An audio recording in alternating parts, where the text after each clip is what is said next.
Halo, hari ini kita mau lihat lebih dalam nih, sebuah cerita anak yang kelihatannya simpel tapi seru. Petualangan si kucing penjelajah. Kita punya sinopsisnya, ringkasan alur, terus ada juga pesan moralnya, sama sedikit soal gaya animasinya. Kita coba gali yuk, apa sih inti dari petualangan si kucing ini? Menarik ya, soalnya walau kelihatan sederhana, ini tuh sebenarnya ngikutin pola klasik narasi petualangan gitu loh. Kayak sebuah quest. Oke, kita mulai ya. Jadi ada kucing rumahan, dia penasaran banget. Terus nggak sengaja gitu, nemu peta harta karun. Di mana? Di bawah sofa. Langsung kebayang ya, rasa ingin tahu awalnya itu gimana? Iya, dan rasa ingin tahu ini kan yang nanti jadi salah satu pesan moralnya. Tapi yang menarik juga ada kontras tuh antara rumahnya yang nyaman sama petualangan di luar yang ya penuh tantangan. Nah, bener. Jadi nggak cuma modal penasaran aja ya berarti? Oke, terus dia mulai deh petualangannya. Katanya dia lewat hutan, nyebrang sungai, naik bukit. Wah, seru nih pasti perjalanannya. Ketemu hewan lain juga katanya. Ada yang nolong, ada yang malah jadi rintangan. Betul. Dan sumbernya juga nyebutin gaya animasinya kan. Kartun 2D, ceria, warna-warni.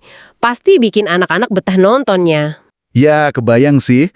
Nah, salah satu tantangan spesifiknya itu katanya dia harus nemuin gua tersembunyi gitu. Nah, ini dia. Perjalanannya nggak mulus-mulus aja. Sumber kita tuh secara eksplisit bilang loh, si kucing ini pakai kecerdasan sama keberaniannya. Jadi, ada semacam ujian gitu di dalamnya. Nggak cuma jalan doang. Oh, oke. Jadi bukan cuma fisik ya tantangannya, tapi juga pakai otak dan mental gitu ya. Tepat. Dan ini nyambung banget ke pesan moral yang mau disampaikan. Sampai akhirnya dia nemu harta karunnya nih. Tapi ternyata isinya bukan emas atau permata gitu kan? Bukan sama sekali. Cuma kotak, isinya mainan sama cemilan kesukaan dia. Gimana tuh? Agak anti klimaks nggak sih? Nah, justru disitulah intinya, menurut saya. Ada semacam twist ya, si kucing jadi sadar, oh, ternyata perjalanannya ini, itu harta karun yang sebenarnya. Masuk akal juga sih. Iya kan, ini langsung ke pesan moralnya. Pentingnya rasa ingin tahu tadi, terus keberanian sama kecerdasan. Hadiahnya yang sederhana, kayak mainan sama cemilan itu, malah nguatin idenya. Ide bahwa Prosesnya, penganamannya, pertumbuhan dirinya itu jauh lebih penting daripada katakanlah hadiah materi.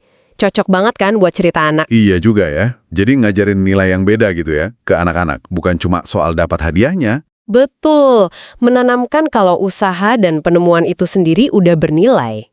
Oke, jadi kalau kita rangkum nih, Anda sekalian. Ini cerita simpel tentang kucing bertualang, tapi pesannya dalam ya. Tentang gimana pentingnya kita punya rasa ingin tahu, berani coba hal baru, hadapi tantangan, pakai akal kita. Jadi pengingat juga, kadang cerita sederhana tuh nyimpen makna yang lumayan loh soal pengembangan diri.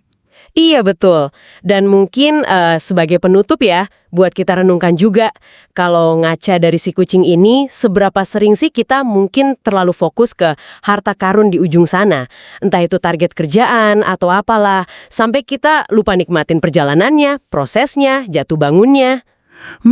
Bener juga ya. Jangan-jangan ada petualangan kecil yang berarti juga buat kita, yang mungkin aja lagi nunggu ditemuin. Siapa tahu di bawah sofa kita masing-masing. Coba deh direnungkan.